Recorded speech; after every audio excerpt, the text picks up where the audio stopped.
Welcome to It Takes Two. I'm Blair. I'm Chris. And today we'll be talking about Love and Marriage Huntsville Season 9, Episode 9. Listen here, a lot of stuff happened this episode. Subscribe, like, share, comment. Let's get into it, Blair. All right, so we're starting with Trish and Ken. We learned that Trish has been an engineer for 18 years, but she is now wanting to transition to be a fitness person, trainer, full-time. That's nice. Ken is very supportive of her transition. They start talking about the party. Marquez came in making a toast to the guys, causing a scene, and they both felt like he should have been focusing on the kids. That's true. Apparently, the next day, Marquez and Trish's daughter told Trish that he's not dad to her anymore. He is Marquez or him. He was there the whole weekend and didn't see the kids until the barbecue. Ken asks if she's ready to get married again, and Trish says eventually. But he noticed that she has some doubts. Ken says that we need to get back into church. Counseling will be all right. He understands her hesitancy because of her previous marriage and relationship, but he knows that they are there for each other, so he's fine with giving her some time. Trish knows that she has some anger issues, and she will need to take counseling seriously when or if they do start. I'm about to say, like, you already know you have anger problems. That anger problem ain't going nowhere. What do you think about this scene? A lot of nuggets in this scene, actually.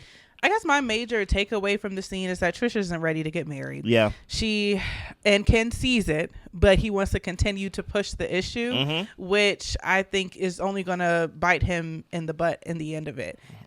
Pay attention to the lady. She's not she's not interested in taking the relationship any further at this point. He says he's willing to give her time, but how much time is too much time when it comes to you wanting to have a wife and your own family? How much time are you willing to wait for her to get it together, if she ever will? Maybe she doesn't want to get remarried ever, but maybe she hasn't come to that conclusion yet. Who knows? My man said we need to get back to church, prayer, all the above. Listen, church ain't gonna fix this. This is her decision. Look, 5 years that all she needed to do was sign a piece of paper, send it for him, and then get it notarized and then file it in. Right. Even when she did all of that, we gonna find in the episode she didn't even file it in. Yep. And you can't go to church for that. That got to be on the person. I think Tricia has 100% told Ken in her actions what she thinks of him. You get what I'm saying? He chose to still invest in a house for her. He still chose to invest in her family with her and things of that nature, with her children. And now they have a, I don't want to say fake blended family, because guess what? It is blended. You get what I'm saying? But it's like, now that you have this paperwork, Ken is now saying, hey, what do you think about marriage? Obviously, marriage haven't been on her mind at all while she was dating you. And I think Ken needs to wake up and see the signs. Now, when it comes to Marquez and his kids, look, I think we all can agree, even though some people may feel like they want to defend Marquez did not come there with his children as the main focus. Exactly. He came there to make a scene. He came there to audition for Love and Marriage Huntsville the next season, things of that nature, right? We may need him. I don't know, right? And I do feel like a lot of people will say, well, he only came there and basically you just let him do what he got to do and you be the bigger man. No, he's on my property. He's in my backyard. He's drinking my liquor. He's coming there telling everybody, let's take shots and things like that. He's a disturbance. And many people may not have liked the fact that Ken was petty, but I do not believe or I do not think that Ken should just sit there quiet. You get what I'm saying? So Marquez was just trying to poke the bear. He poked the bear, and I have no problem with Ken being petty about it. But when it comes to marrying Ken, y'all two together, that ain't gonna happen, buddy. Yeah. I think I read today, I think she's presently legally married.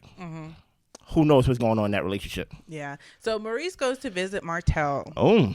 He's talking about how Martell and Marsau have this toxic friendship cycle to where they get into arguments, get back friends, but it's never quite right.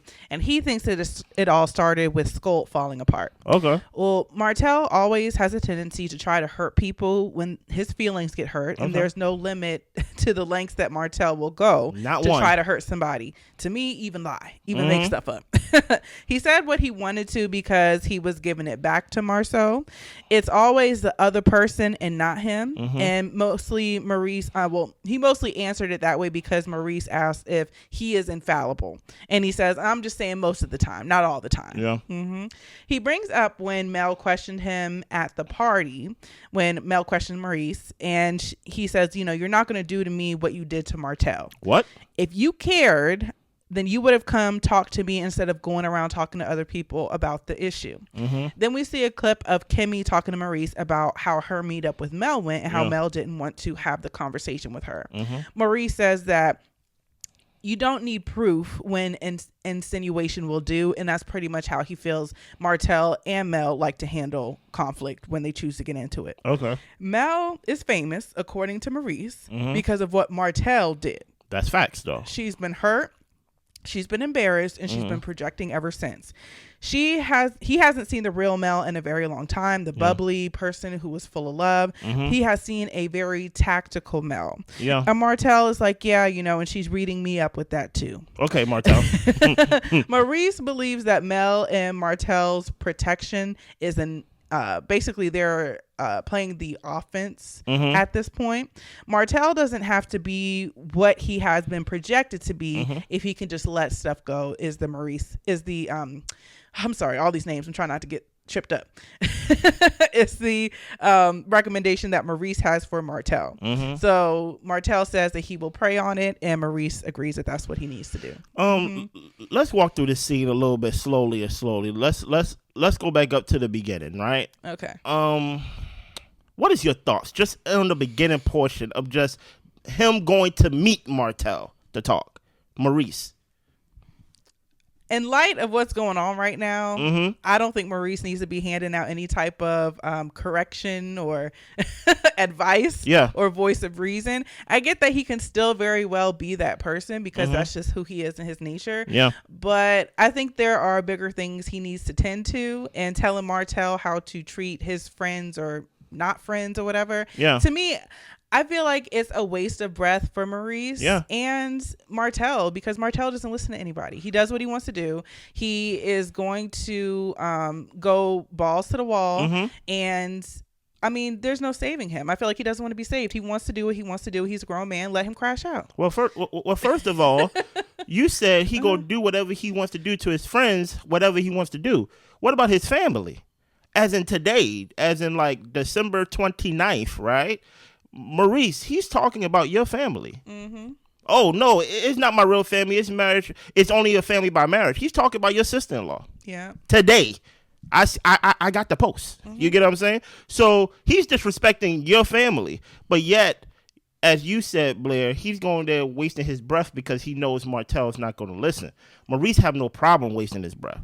That's what Melody's problem with Maurice in the first place, that you do a lot of breath wasting. Yeah. You get what I'm saying? When it comes to everything that he said, let me just check Maurice for a little bit, because this whole thing of trying to play both sides. You can't play both sides. If you remember back in the previous season, I said it's time for the cast to pick a side. It's rather you going to be on the side of Melody or you going to be on the side of Martell. And you can't play the middle on this, right? The whole thing of Melody did the same thing. She do the same thing to me in the sense of she came from my character, and then she do the same thing to you, Martell. What do that supposed to mean? What has Melody done to Martell's character that is a projection? Right. Not one. Not one. See, the thing about it is you would think that Melody is not the victim in all of this, right? And when I say all of this, I'm talking about between Martell and her, right? When it comes to the whole, I haven't seen the true Melody, the bubbly and happy Melody. One thing I asked Maurice is, Maurice, have you sought to look for that Melody? All this time of, I haven't seen Melody a lot, since the before the cookout and things like that. We don't talk and things of that nature. Have you sought out the Melody that you claim that is not there? And I would say no. Right? Because there is this alliance, and I don't get it. I really don't. That there is an alliance, and there's like this Martell's creed on this show that is like, if we just keep talking to Martell, keep talking to Martell, keep talking to Martell, he's going to be that little engine that could change. That little engine that's like, I know there's potential there and something like that. After a while, he's doing the same thing over and over again. We like 6+ years into this. How many times are you going to have these conversations? You had these conversations while he was married. He ruined his marriage. You had these conversations post when he first got divorced. He still kept going. Now he got arrested and things of that nature. He's still going today. Why do you like wasting your breath? Do you have more to add to this scene? Because I can go on a rant. Yeah, the only thing I really have to add to it, kind of looking at the clip of Kimmy telling Maurice about the meetup, and how Maurice talks about the fact that both Mel and Martell are good with insinuation. They don't feel like they have to give any proof, and they'll skirt around an issue and not feel like they need to explain themselves. That's and I true. Think that they are two sides of the same coin. I definitely think that Martell blew up his marriage, and I think that he also blew up a piece of Mel that we will never get back. I mean, she married this man and have 4 kids by him, and thinking that she was going to save and work on her marriage and all this type of stuff, and the life that she dreamed she would have, she no longer has. And she's creating a beautiful life, after the fact. But I think that it's kind of, I wouldn't necessarily call it rude, but I think it's kind of a slap in the face for Maurice to talk about where is this happy Mel when it's just like, come on, you Blair. Guys were befriending this man as he was destroying this woman. Yeah. And your wives, more so Tisha. No. It's capital T. Okay. Yeah. But you guys weren't, I feel like, giving her the support she deserved based off of what she was going through. Yeah. It's as though you guys wanted to support Martell through the hardship of the divorce, even though he's the one who caused it. Yeah. And even though you guys were telling him not to do what he was doing this whole time. So it's just kind of like, I don't see how you can talk about where is this Mel, the one who isn't as tactical and manipulative or sneaky, or, I'm putting extra words out there. But basically, a little extra.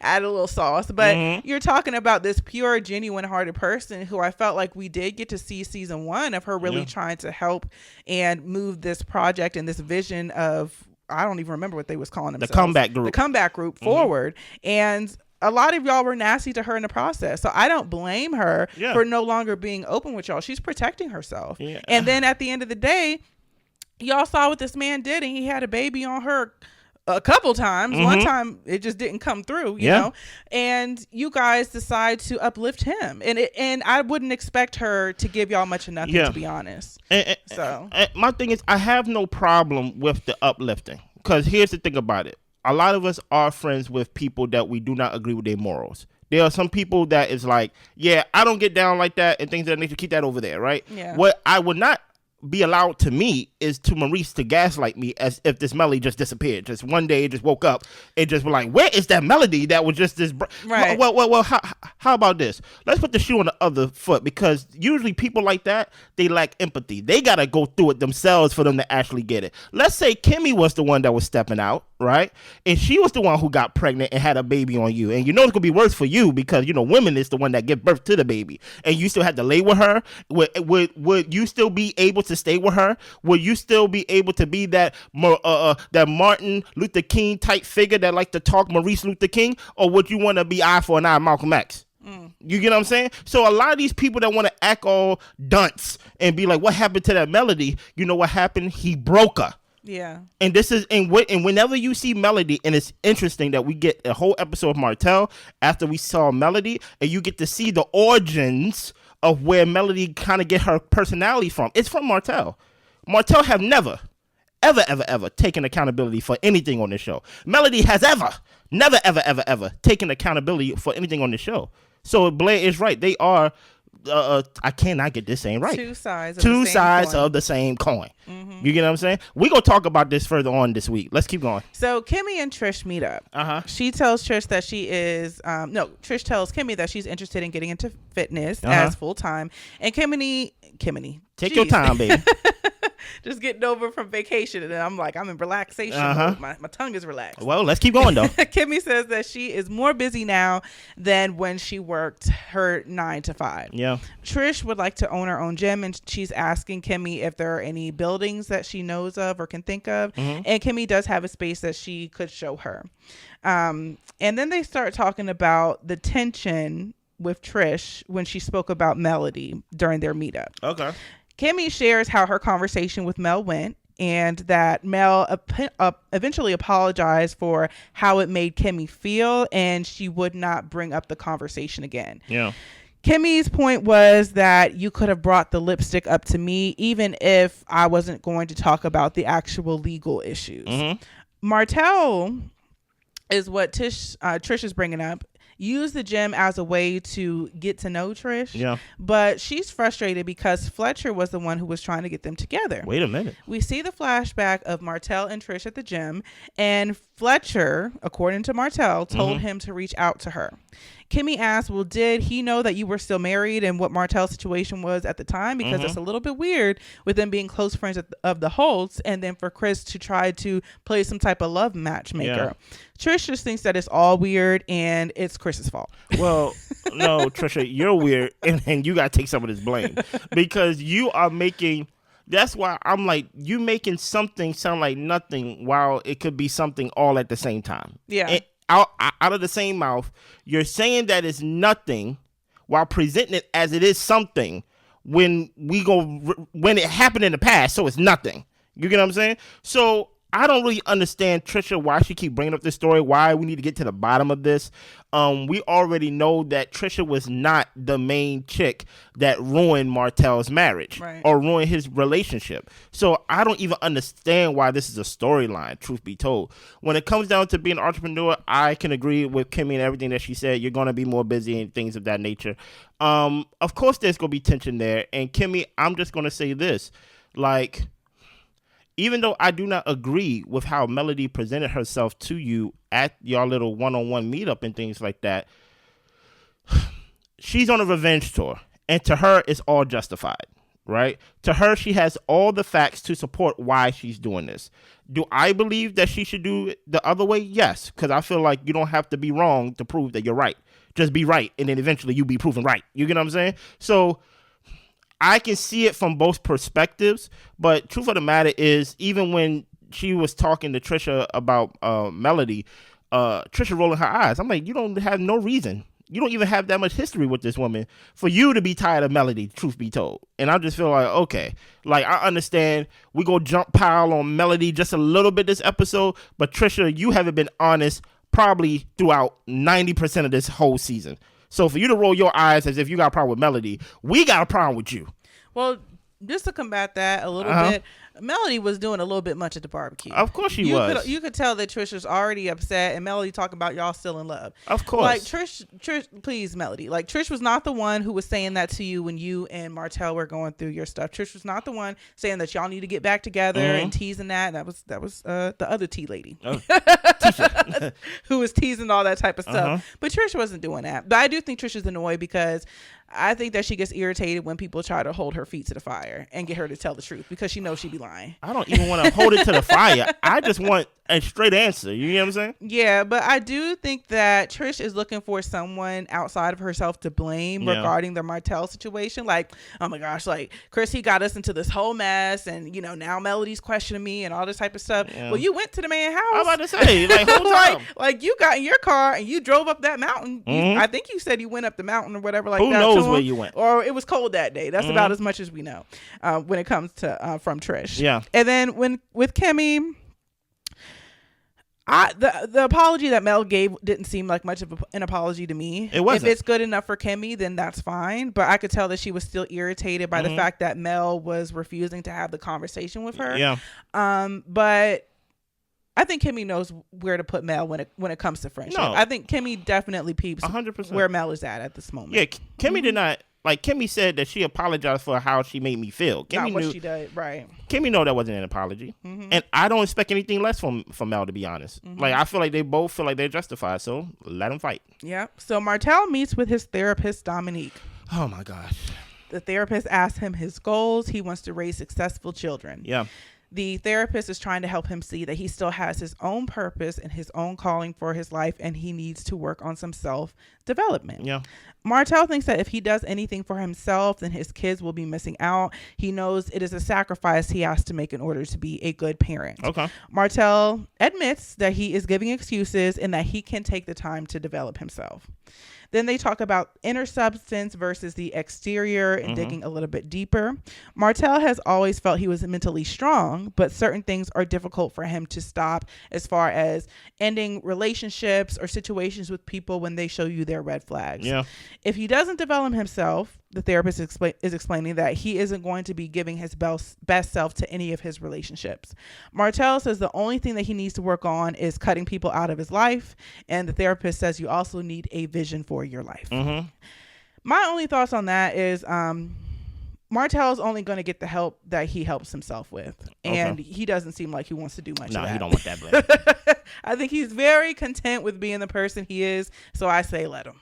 Hey, this was a very Martell heavy episode, and honestly, you don't want him on the show? I don't find him that interesting. Really? I think that he just doesn't seem like a very good person. You know, he seems not. very selfish, self-centered, and I feel like every other thing he says is about Mel or making digs at Mel. Even the conversation about, oh, if I take time for myself, then I'm going to be doing a disservice to my kids. Like that, to me, that kind of drew back to when he like had issue with Mel taking jobs or opportunities because like she was leaving the kids with all these people. You know what I'm saying? Yeah. And it's just like, I'm over talking about him and him being on the show for real. Well, Blair. Yeah. What you described, some would say that he's a perfect candidate for a reality TV. I guess to me, it's just like, I feel like it's played out. I feel like we've seen. Yeah, it's time to show him that. Because I'm saying like we've seen the whole Martell story arc, and it's going nowhere but down. From here, it's kind of like there's no like progression to his story. Like he is what he is, and we've seen it. And what else? It's not supposed to be progression. It's reality TV, and some would say that he is the perfect candidate for it. For me, the reason why he's not a perfect candidate for it is because they're actually divorced now. Yeah. So it's like it's Love and Marriage, Huntsville. Yeah. I will hope that there will be some love, maybe even married couples in Huntsville. Martell, I'm not going to lie. I am not going to act like I did not watch every season, every episode of this series.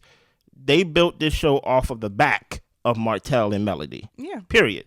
But, hey, guess what? People are now saying that it's stale. So I think we need to take it off their backs and actually, like, put it on somebody else's back. Put it on Marsau and Tisha back. Force them to film. Because we ain't see a whole episode of them in 2 episodes now. You get what I'm saying? So, like force them to tell their lives. Maurice over here showing up talking about somebody else's life and not talking about his own. You get what I'm saying? So, the only thing I have to say about Martell is that this was just a scene for him to shoot to get to his quota. He said that he wants to raise great children. You can't do that and being a bad person of character, because even now, to this day, he is in court for the violations he's doing towards Melody. Period. So automatically, that goal you have of raising good children, you're not achieving it very well. That's all I gotta say. It's like you're undermining whatever you're teaching. If you're saying one thing, you're doing another, you're undermining your teaching. Exactly. As far as I'm concerned. Exactly. So Martell has an open house. More Martell. He is at the open house, but there are actual like real realtors and brokers there. So Martell, he don't have a building license, so you know he with his homie at the house is what I call it. Okay. So they cheers to this event. The guys go outside. Martell hasn't talked to Marsau. He isn't the initiator of the beef, so he doesn't feel like he needs to start a conversation with Marsau. Okay. Ken says that it kind of sounds like him and Marquez. Not quite. There must be some stuff that, is unresolved. Ken doesn't have any issues with Marquez, and he tells Marquez that he can come by the house whenever. Ken also drives trucks, so he's gone a lot. Yeah. He's even willing to make himself ghost for Marquez to spend time with his kids and not have Ken around. I don't believe that, but I hear you though, Ken. They talk a little bit about the party. And we go back into the house, and Nell is talking to Kim and Trish about how Marquez's son seemed to kind of help keep him under control. Yeah. He has not signed the papers, and Trish hasn't filed the papers. She said that she hasn't had time to do it. Kimmy says, well, in her confessional that people make time for what they want, and she's over here sitting up here with us. So she could definitely make time for these papers. Yeah, I just want to have a comment just on that alone, and then we got to push. A lot of people are getting their real thoughts off in the confessionals this season. Yeah. Kimmy, say that to her face. Yeah. Please. Mm-hmm. So even with all the time that has passed, Martell still loves Mel, and Ken should respect the love that Marquez has for Trish. He thinks that Ken needs to just step out of the way of this family. And just leave. Just leave his house. Okay, Martell. Yeah. Trish still has an uneasy feeling with the Martell situation. She tells Nell that Fletcher told Martell to reach out to him. She thought that would probably cross some type of line of loyalty when it comes to the Holts and the Fletchers. So Nell gets up. She pulls Chris in to have a conversation, and all the guys come inside. Now Trish and Martell are asking, is this even the right time to have this conversation? Yeah. And Trish, you're the one who brought it up. Like, why are you playing these games? Yeah. So Martell says that Chris never told him to reach out. What happened is that he was talking to Chris on the phone. Chris mentioned her. He looked her up and he messaged her. And Trish said, well, you said in the gym that he did tell you to reach out. And he's like, well, I'm here, and this is the story, and this is, you know, what I'm saying happened. Then they asked Chris, how did the conversation go? And he said pretty much how Martell said. He asked me if there are beautiful women at the gym. He was like, yeah. And he was asking for some names, and he said, well, Trish, you know, she looks nice. He didn't know her last name, and Martell looked her up and found her, and that's how they started to talking. Well, Ken doesn't think that this story adds up, and that's where we end. Do you think Tricia is like sabotaging her relationship with Ken on purpose with all this Martell crap? Not on purpose. I don't think could it be on purpose? Because I'm like, how it's nothing. I'm thinking about it, because she's not a stupid lady. She's not that stupid, no.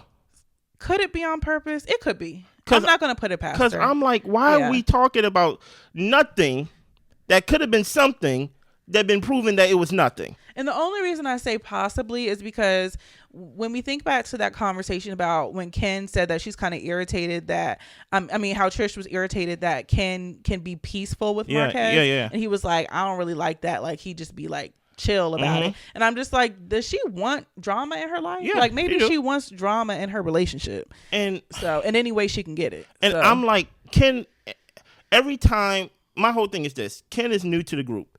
He is new to your friends or like your castmates and things of that nature, right? Why are we talking about your past relationships or past could have been relationships? And this is not a one-time thing. We're talking about this again. Yeah. And every time we talk about it, new information is coming out. Remember last season, which was kind of this season, but it was last season. I don't know how callers do it. What did Ken said to her? He said, hey, like, you not telling me everything makes me look dumb. Yeah. And he consistently, whenever they are together and Marquez is not in the room, he's the dumbest one in the room because he's the one that don't have no information. And Ken was even trying to speak up during this conversation, and it's just like, you really weren't there. No. And then also, like, he's telling Trish, well, no, let it play out so that we can get to the bottom of it. And it's just like, it's because, you know, Trish ain't telling you the truth either. No. So that's why I have to ask, is she doing this on purpose? Yeah. To basically sabotage it and to make it seem like Ken left because of this Martell thing and things. It's like, just say you don't want to marry the man. You think she's doing it on purpose? I can't put it past her. Yeah. Because I don't understand how someone is talking so much about nothing that is being portrayed as something, but is proven as nothing. Yeah. This is not the relationship or the whatever it is that ruined the marriage. Yeah. So I'm like, why are we talking about this? Yeah. Like, so that's why I have to ask, what is the source or what is the reason for this? Number 2, Martell, the whole thing of like when he was outside talking about Marquez still got feelings for Tricia, and then he said back then people was telling me I still have feelings for Mel, and I was like, nah. He was like, of course I still got feelings for Mel, and I'm like, you have a weird way of showing it, but actually this is the way that narcissists do show it in that way of Martell, in this toxic way, and I don't see how you think, because I need to know what is Martell's end goal in all of this. Because he's out here with Ariane, he's doing all these things, posting all these flicks. I don't know what he thinks the end goal is. And I only have to think the end goal with Melody is to make sure she's not happy. Basically, to make her life as miserable as his life is miserable. I think he just wants her attention in any way he can get it. Yeah. Now, and even if that means, I get to see her at court today. Yeah, exactly. 100%. I get to see her at court today. I'm gonna do everything I can to be in court because that's the only way that I can see her. That I can see. I drive by the house, she don't live there no more. Exactly. You know what I'm saying? She got her mom dropping the kids off in my house. So like, I need attention. You know what? I got some videos. I'm gonna send it to her. It's like I don't understand the end goal, but Tricia, we go deep dive on Tricia this week too because I think I sparked something. Let me know what y'all think. Do y'all think she's doing this on purpose to Ken? Keep putting Ken in these dark situations, and every now and then, like Kimmy said, because Kimmy said it in the confessional, there this girl go again. Like, basically, like, we find out new information. Ken is always proven to be the dumbest one in the room when it comes to this type of situation with Tricia that is nothing, that is being portrayed as something, but it's really nothing. What is your thoughts on this scene? Overall, I'm trying to think about what I didn't talk about. Yeah. I talked about whether or not Chris actually played a role and if there was more to it. First watch, when we were watching it, I was just like, I mean, I could believe that Chris might have just mentioned her. Like, I don't see, honestly, like why we're getting into Chris's butt about it, because at the end of the day, Martell messaged her and you went to the house. So it's just kind of like whether he did or he didn't. I'm not going to dig too deep into that. I do understand they're talking about if y'all are friends with Mel, then you probably like shouldn't be trying to play matchmaker with her ex-husband. Just kind of let them figure out their own stuff. But I can't bring myself to care about whether or not Chris initiated this, because I think Trish is trying to send us what do they call it, like a red herring. Like, she's trying to send us like down a rabbit hole, and that doesn't even matter. Like, we're about to hit a dead end because Trish, you went to the main house. Like, what are we talking about? At the end of the day, you went to the main house. Red herring. It's nothing being portrayed as something that's proven that it's nothing. It's a sleight of hand. She's trying to do magic. She's trying to do magic tricks, but I see you literally doing this. Exactly. It's gone. I'm just like, it's behind you, and it's like, no. I do think though. Let us know what you think. If you are mentoring Melody and Martell, and I know Melody was like, "Oh, you thought you mentored us?" Ha ha ha ha ha. You know how Melody is. Okay, right? Do you think it is wrong for Chris to play matchmaker? Because to me, I would say yes. Yeah. Right. Also, I don't believe that story. Right. If I'm in the gym, right, and I'm on the phone with Martell, I'm like, yeah, there's women in here, and there's always women in here. Well, who's in there, brother? Right. Well, I think there's a girl named Tricia in here. I think her name is Tricia. Oh, don't tell me nothing else. I'm going to go on to facebook.com and type in Tricia, and her name should pop up. I think there's little holes that we're missing. But I'm to Blair's point. Let's not care about the holes. Yeah. It's the past. This did not ruin Mel's marriage. This didn't even ruin Tricia's marriage. Yeah. Like you get what I'm saying? So what is this about? Exactly. Nothing. Anything else? That's all I got. Look out for us this week, man. I know there's not no Married at First Sight in other episodes, but we gonna keep y'all entertained. We're gonna find things to talk about. We gonna find something to talk. Even we just gotta look at y'all for 30 minutes like this. Okay? Stick with us. Subscribe, like, share, comment, all the above. We see y'all. Bye.